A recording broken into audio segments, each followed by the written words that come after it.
ஒரு தரமான ஷவர்மா, ஒரு தரமான கபாப்பு, அண்ணா நகர்ல எங்கடா சாப்பிடலாம் சுத்திட்டு இருக்கும்போது தான் சரி கூகுள்ல சும்மா போடுவோமேன்னு பார்க்கும்போது தான் அந்த அல் கபாப் வந்துச்சு. அதுவும் கூகுள் ரேட்டிங்கும் 4.4 குடுத்துருந்தாங்க. சரி இங்கேயே ட்ரை பண்ணலாம் நேரா இங்கே வந்தாச்சு. இங்கே வந்தால் சீட்டிங் அரேஞ்ச்மெண்ட்லாம் கிடையாது. சரி டோக்கனை வாங்கிட்டு ஃபஸ்ட்டு உங்களோட ஷவர்மா தான் ட்ரை பண்ணேன். ரோல் தான். இதில் வந்துட்டு கோஸே ஆட் பண்ணாமல் நல்லா சிக்கனை நல்லா திக்கான மயனீஸு மேலே மிளகா பொடியெல்லாம் போட்டு நல்லா கட் பண்ணி நல்லா கலந்து ரோல் பண்ணி கொடுத்துருந்தாங்க. ஃபஸ்ட்டு பைட் எடுத்து சாப்பிட்டேன். டேஸ்ட்டு பக்காவாக கொடுத்துருந்தாங்க. நல்லா திக்கான மைனீஸில் அந்த ஊறி சாப்பிட்ற ஒரு பக்காவான ஷவர்மான்னு சொல்லுவேன். நெக்ஸ்ட்டு இவங்கள்ட்ட கபாப் தான் வாங்கினேன்.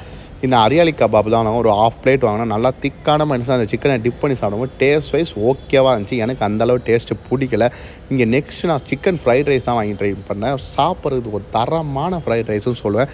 இங்கே வந்து இது ஒரு மஸ்ட்டு ட்ரை இந்த ஃப்ரைட் ரைஸு. சாப்பிட்டு நெக்ஸ்ட்டு இவங்களோட ரோஸ் மில்க் தான் ட்ரை பண்ணேன். குடிக்கிறது டேஸ்ட்டு பக்காவாக இருந்துச்சு. இங்கே மஸ்ட் ட்ரை உங்களோட ஃப்ரைட் ரைஸும் ரோஸ் மில்க் தான். இந்த மாதிரி யூனிக்கான ட்ரெண்டிங்கான ஃபுட் வீடியோ நம்ம சேனலை மறக்காமல் ஃபாலோ பண்ணிக்கோங்க.